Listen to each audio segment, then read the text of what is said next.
Price God. இன்றைய தியானம் ஏசாயா 53:7 முதல் 10 வரை. அவர் நெருக்கப்பட்டும் ஒடுக்கப்பட்டும் இருந்தார், ஆனாலும் தம்முடைய வாயை அவர் திறக்கவில்லை. அடிக்கப்படும்படி கொண்டு போகப்படுகிற ஒரு ஆட்டுக்குட்டியைப் போலவும், தன்னை மயிர் கத்தரிக்கிறவனுக்கு முன்பாக சத்தமிடாதிருக்கிற ஆட்டைப் போலவும் அவர் தம்முடைய வாயை திறவாதிருந்தார். இடுக்கணிலும் நியாய தீர்ப்பிலும் இருந்து அவர் எடுக்கப்பட்டார். அவருடைய வம்சத்தை யாரால் சொல்லி முடியும்? ஜீவன் உள்ளோருடைய தேசத்திலிருந்து அறுப்புண்டு போனார். என் ஜனத்தின் மீறுதலின் நிமித்தம் அவர் வாதிக்கப்பட்டார்.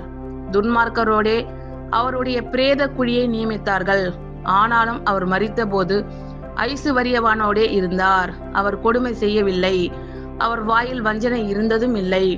கர்த்தரோ அவரை நொறுக்க சித்தமாக்கி அவரை பாடுகளுக்கு உட்படுத்தினார்.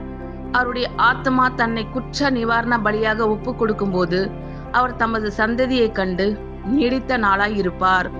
கர்த்தருக்கு சித்தமானது அவர் கையினால் வாய்க்கும். அவர் நெருக்கப்பட்டும் ஒடுக்கப்பட்டும் இருந்தார், ஆனாலும் தம்முடைய வாயை அவர் திறக்கவில்லை.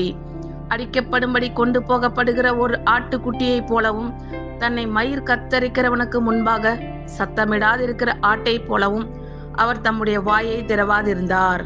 இடுக்கணிலும் நியாய தீர்ப்பிலும் இருந்து அவர் எடுக்கப்பட்டார். அவருடைய வம்சத்தை யாரால் சொல்லி முடியும்?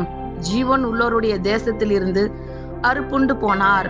என் ஜனத்தின் மீறுதலின் நிமித்தம் அவர் வாதிக்கப்பட்டார்.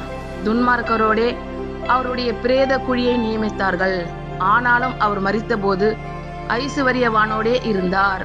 அவர் கொடுமை செய்யவில்லை, அவர் வாயில் வஞ்சனை இருந்ததும் இல்லை. கர்த்தரோ அவரை நொறுக்க சித்தமாக்கி அவரை பாடுகளுக்கு உட்படுத்தினார். அவருடைய ஆத்மா தன்னை குற்ற நிவாரண பலியாக ஒப்பு கொடுக்கும் போது அவர் தமது சந்ததியை கண்டு நீடித்த நாளாய் இருப்பார்.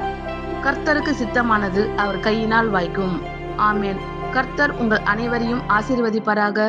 God bless you all.